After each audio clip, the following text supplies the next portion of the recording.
బంగ్లాదేశ్లో హిందువుల పరిస్థితి ఏంటో చూడాలి ఇక. ఎందుకు అంటే ఒకప్పుడు కాశ్మీర్లో 90లలో మీరందరూ తక్షణం మతం మారండి, లేదంటే కాశ్మీర్ లోయ విడిచి వెళ్ళిపోండి, లేదంటే మీ ప్రాణాలు తీస్తామని చెప్పారు. ఎవరు పట్టించుకోలేదు. చివరికి మసీదుల్లో అనౌన్స్మెంట్లు ఇచ్చారు.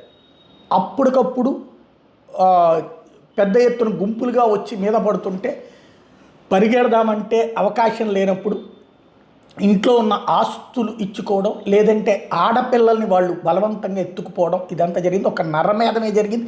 స్వతంత్రం వచ్చిన తర్వాతన దాదాపుగా 40 ఏళ్ల తర్వాత జరిగినటువంటి ఒక అరాచకం. అలాగే స్వతంత్రం వచ్చిన తొలినాళ్లలో మన పాకిస్తాన్లో ఉన్నటువంటి హిందువుల్ని, అలాగే మీరందరూ దేశం విడిచి వెళ్ళిపోండి, ఇక్కడి నుంచి ముస్లింలు ఉండమన్నాం మనం, వాళ్ళేమో హిందువులు దేశం విడిచి వెళ్ళమని చెప్పి అలా అంగీకరించని వాళ్ళని ఊచకోత కోసినటువంటి